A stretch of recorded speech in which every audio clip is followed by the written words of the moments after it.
नमस्कार दोस्तों, स्वागत है आपका वोकैब की दुनिया में। द हिंदू वोकैब ट्रिक के साथ में 29 मई 2021 के एडिटोरियल की वोकैब डिस्कस करेंगे। और बहुत बहुत धन्यवाद इतना प्यार देने के लिए। आप साथ साथ याद करते जा रहे हैं ट्रिक के साथ में, इसके नोट्स बनाते चलिएगा। डिजिटली गुरुजी चैनल पर आपका स्वागत है।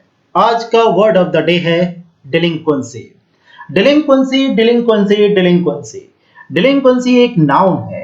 इसका मतलब होता है सिन, मिस्टेक, एरर, यानी कि अपराध या गलती। इसको याद इजीली रख सकते हैं। देखिए, डेली यहां पर साउंड आ रहा है डेली जैसा, डेली रोजाना। कौन सी, कौन सी, कौन सी, कौन सी, कौन सी, कौन सी यानी कि कौन सी। तुम डेली कौन सी मिस्टेक करते हो, डिलिंक्वेंसी। तुम डेली कौन सी मिस्टेक करते हो, डिलिंक्वेंसी। याद हो गया होगा, डिलिंक्वेंसी तुम डेली कौन सी मिस्टेक करते हो। स्पेलिंग मत भूलना। नेक्स्ट वर्ड है आपका एडिटोरियल का विंडफॉल। विंडफॉल एक नाउन है। इसका मतलब होता है जैकपॉट, अनएक्सपेक्टेड या फिर फॉर्च्यून गेन, यानी कि अप्रत्याशित लाभ अगर आपको मिल जाए जिसकी आपको प्रत्याशा नहीं थी, जैकपॉट आपका लग जाए। इसकी ट्रिक है व्हेन द विंड ब्लोज, जब हवा चलती है, फ्रूट फॉल्स, तो फल गिर जाता है। जब ऊपर वाले की हवा चलेगी तो फल गिर जाएगा। विंडफॉल यानी कि लाभ हो जाए। याद रखेंगे आप इजीली, मुझे पक्का भरोसा है। नेक्स्ट वर्ड है बैंक ऑन। बैंक ऑन एक फ्रेजल वर्ब है। इसका मतलब होता है रिलाई ऑन या डिपेंड ऑन, विश्वास रखना। ऑन का मतलब होता है पर, बैंक का मतलब आप सब जानते हो, जहां पर हम हिफाजत रख सकें।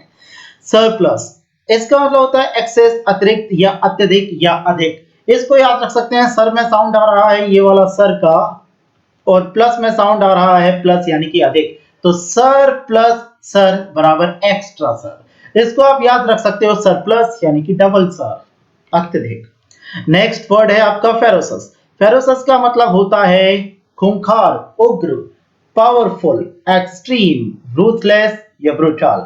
यहां पर स्पेलिंग मिस्टेक हो गई है तो कभी कभी टाइपिंग में हो जाता है। दिस इज फ्यूरियस या फायर। इसको हम याद रख सकते हैं। फेरोसस में साउंड आ रहा है फ्यूरियस या फिर फायर, तो फायर और सियस किसी भी तरीके से आप याद रख सकते हो। फेरोसस माने खूंखार। ओके, अगला वर्ड है आपका फेरोशस। फेरोशस का मतलब होता है पावरफुल, एक्सट्रीम या रूथलेस, ब्रूटल, उग्र या खूंखार, फेरोशस। फेरोशस में हम साउंड आ रहा है फ्यूरियस का, फास्ट एंड फ्यूरियस यानी कि एकदम क्रेजी, पागल। फायर का भी साउंड आ रहा है यानी कि आग जैसा। फायरोशस यानी कि तीन तीन तरीके से इसको याद रख सकते हैं, फेरोशस, फ्यूरियस, फायर, फायरोशस। तो कुल मिलाकर के फेरोशस उग्र या खूंखार। नेक्स्ट वर्ड है अप एंड। इसको इजीली रख सकते हैं, पहले ऊपर गया फिर एकदम से नीचे गिर गया। टू अफेक्ट, डैमेज, ड्रास्टिकली, जबरदस्त रूप से पलट जाना। एकदम बहुत ऊपर जा रहा था, एकदम कैसे गिर गया। तो दिस इज पहले अप गया फिर एंड हो गया, पलट गया, तख्ता पलट गया, up and. The next word is projection. Projection यानी कि प्रोजेक्ट से याद रख सकते हो कि प्रोजेक्ट पहले दिमाग में होता है, तो फॉरकास्टिंग या प्रेडिक्शन। हम पहले इसका प्रोजेक्शन क्या है, आपकी कंपनी का आगे का प्रोजेक्शन क्या है, प्रोजेक्ट क्या क्या है आगे आने वाले। नेक्स्ट वर्ड है बाय वे ऑफ, यानी कि एक फ्रेज है एज ए फॉर्म ऑफ, से होकर के, वे यानी कि रास्ता, किस रास्ते से होकर के, by way of. Next word है आपका ट्रंकेट। ट्रंकेट ये एक वर्ब है। इसका मतलब होता है शॉर्टन, कर्टेल, रिड्यूस या डिमिनिश। डिमिनिश का मतलब होता है घटाना, छोटा करना, बेलिटिल। ट्रंकेट, तो यहां पर साउंड आ रहा है ट्रंक का। ट्रंक मतलब होता है पेड़ का तना। एट मतलब खा लिया। अगर किसी जानवर ने किसी पौधे का तना खा लिया तो क्या कर दिया, छोटा कर दिया। वैसे तो डिमिनिश यानी कि पूरी तरीके से नष्ट हो गया, लेकिन याद करने के लिए याद रखोगे ट्रंकेट, ट्रंक एट। ट्रंक यानी कि तना, पौधे का तना खा लिया, काट दिया, छोटा कर दिया, OMG। नेक्स्ट वर्ड है आपका फॉरेक्स। फॉरेक्स यूज होता है नाउन की तरह, फॉरेन एक्सचेंज की तरह, यानी कि the conversion of one countries currency into another, forex. Next word है आपका वोलाटिलिटी।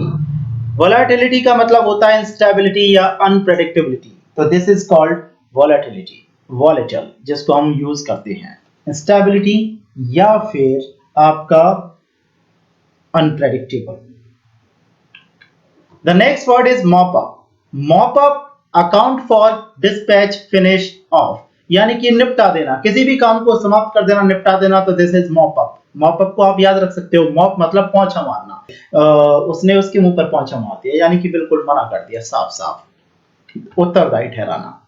इनफ्लो, इसमें आप इजीली याद रख सकते हैं, फ्लो, फ्लो में निकल गया, तो this is inflow, a flow of large amount of. Portfolio, portfolio, folio का मतलब होता है मोड़ना और पोर्ट का मतलब आप सब जानते हो बंदरगाह। तो बंदरगाह पर लिस्ट बनाई और उस कागज को मोड़ लिया, फोलियो कर लिया, तो दिस इज पोर्टफोलियो यानी कि रेंज ऑफ प्रोडक्ट सर्विस, जानकारी कह सकते हैं लिस्ट। नेक्स्ट वर्ड है आपका मैग्नीट्यूड। मैग्नीट्यूड में साउंड आ रहा है मैग्नेट का और ट्यूड में साउंड आ रहा है एटीट्यूड का। जिसका हो मैग्नेट जैसा एटीट्यूड यानी कि देखते ही उसके हो जाओ, दिस इज मैग्नीट्यूड, उसको बहुत महत्व देने लगो विस्तार रूप से, तो this intensity, immensity, magnitude. Disruption, अगला वर्ड है आपका डिस्ट्रप्शन, ये एक नाउन है। डिस्टर्बेंस, इंटरप्शन, रैकिंग, रैकिंग का मतलब नाश करना होता है, विघ्न डालना, हंगामा क्रिएट करना, तो दिस इज डिस्ट्रप्शन। डिसरप्ट एक वर्ब होती है, इसका मतलब होता है तितर बितर हो जाना, तितर बितर यानी कि गायब हो जाओ और इधर उधर हो जाओ। डिसरप्शन बना है डिसरप्ट से, तो इसको याद रख सकते हैं, डिसरप्ट हो जाओ, डिस्टर्ब मत करो, इधर उधर हो जाओ, डिस्टर्ब मत करो, तो डिसरप्ट हो जाओ, डिस्टर्ब मत करो, डिसरप्ट हो जाओ, डिस्टर्ब मत करो, this is disruption. Cognizant, Cognizant एक एडजेक्टिव है, इसका मतलब होता है अवेयर, वेल इन्फॉर्म्ड, अच्छी तरीके से जानकारी होना। कॉग्निजेंट में यूज कर सकते हैं, यहां पर सेंस आ रहा है कॉग्निजेंट यानी कि कॉग्नाइज, कॉग्नाइज साउंड दे रहा है रिकॉग्नाइज का, रिकॉग्नाइज यानी कि पहचानना, और अगर आप किसी भी चीज को पहचानते हो तो साउंड आ रहा है cognize, recognize, cognize, recognize, cognize, recognize, cognize, recognize, cognizant बना है कॉग्नाइज से। ओके, तो दिस इज कॉग्नाइज, रिकॉग्नाइज, पहचानना, अरे तुम तो वही हो। नेक्स्ट लास्ट रिजॉर्ट, यही लास्ट रिजॉर्ट है, दावत यहीं पर है, this is ultimate final, this is the last resort, ये एक फ्रेज है, अल्टीमेट फाइनल, दावत यहीं पर है। बेहोव, बेहोव का मतलब होता है एक्सपेक्टेड ऑफ, उपयुक्त होना। बी मींस अगर अलग अलग करें तो बी माने होता है होना, होवर का मतलब होता है आपका जो ड्रोन होता है, जो ऊपर मंडराता है आपके, तो अगर आपके पास में कोई ज्यादा मंडरा रहा है तो आप उसके लिए बहुत ही बेहोव हो। बेहोव एक वर्ब की तरह यूज होता है यानी कि बहुत ही एक्सपेक्टेड, तो इसको आप इजीली याद रख सकते हैं। अगर आप इसी तरीके से इनको नोट करते चलेंगे तो बस एक बार सुबह शाम देखना है, रटना नहीं है, आपको हमेशा के लिए याद रहेंगे। और द हिंदू में जो ट्रेंड में वर्ड्स होते हैं वही एग्जाम में एसएससी और बैंक में पूछे जाते हैं। 20 वर्ड है, लास्ट वर्ड है आपका बॉल्स्टर। बॉल्स्टर का मतलब होता है, एक वर्ब है, स्ट्रेंथन या सपोर्ट, सहारा देना, this is बॉल्स्टर is like booster, बॉल्स्टर work कर रहा है बूस्टर की तरह, बॉल्स्टर वर्क कर रहा है बूस्टर की तरह, तो ये एक बूस्टर का काम कर रहा है, तो दिस इज बॉल्स्टर। ओके, तो ये थे आज के वर्ड्स, मैं बहुत ही सिलेक्टेड वर्ड्स लिखता हूँ, वर्ड्स तो और भी होते हैं लेकिन हम अच्छे वर्ड्स को सेलेक्ट करते हैं, जो इजी आप सब जानते हो उनको लिखने की कोई जरूरत नहीं है। थैंक यू वेरी मच, आपको ये सेशन अच्छे लग रहे हैं तो प्लीज इस तरीके से प्यार देते रहिए। All the very best for your exam, bye bye, take care.